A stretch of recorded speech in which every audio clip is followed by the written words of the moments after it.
millennial. All right, did you all catch that? I think you do. It happened in a split second. There was no debate, there was no argument, there was no giving all kinds of sides, there was no charts, no graphs. It was instant, pre-trib, pre-mill, future of Israel, no supersessionism. By the way, no pedo-baptism, sorry about that. So if you're patient enough, it'll all work.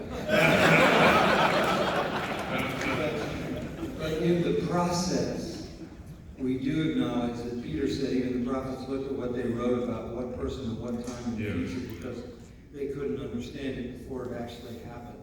And they were looking at the Messiah, and you think about the hundreds of prophetic statements about Messiah in the Old Testament that still left them in the dark. And I think in the book of Hebrews, we learned that those heroes of the Old Testament faith were never perfected without us, because everything comes into clarity when the mysteries of the New Testament are unfolded. So there is a sense in which we can be as specific as the Scripture is. And I think the flow of the book of Revelation in particular lays out an unmistakable eschatology. And if you follow the flow of the book of Revelation, it becomes very obvious, because the sequence of events is church age. All of a sudden you're in heaven, the saints are in heaven. All of a sudden you have all these horrible things on earth. At the end of that period of time, which is a 7-year period of time, Christ returns. You have a 1,000-year kingdom, the destruction of the creation and the new heavens and the new earth. It's the simplest chronology of any prophetic book in the entire Bible. So I don't think it's difficult. I think people get confused because there have been historically so many voices. But I think it's important, particularly today, as I was saying this morning, you are responsible to God to get your eschatology right. It's not enough to punt. You can't do that. You've got to go in there and figure it out, and when you come out, you've got to know where you stand. And I think the key to getting the eschatology right is the key to getting the beginning of the story right. If your hermeneutics are the same in Genesis, you're going to be a 6-day creationist. If your hermeneutics are the same in Revelation, you're going to end up with the church age, a time of tribulation, the return of Christ, the establishment of the kingdom, the new heaven and the new earth, and it's just that simple. You almost have to go to school to get that unraveled.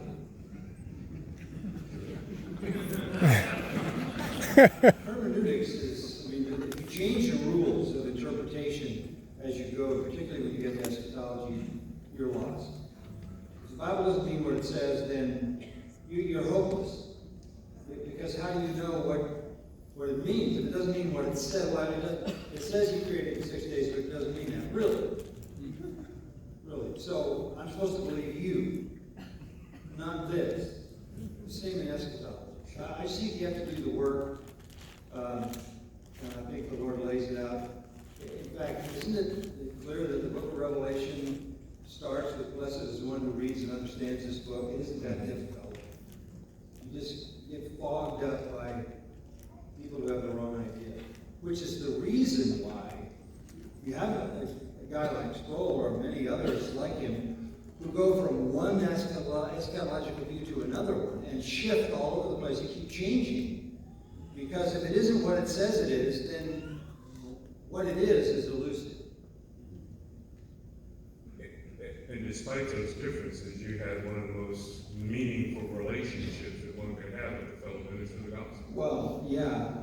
And that was because, on the essence of the fundamentals, from the authority, inerrancy, sufficiency, clarity of Scripture, through the whole of theology, all the way to ecclesiology, where you get a little bit of waffling on baptism and eschatology, but in the category, 8 categories, 9/10 of the categories were on the same page. And I think part of it is sort of the enamoring that Reformed guys have had with past theologians Christians who in the progress of dogma over the history of time, haven't lived through the development of some of the clarity which we have for eschatology. But that never affected our relationship. Neither did pedobaptism. In fact, he asked me to debate him on pedobaptism at his conference.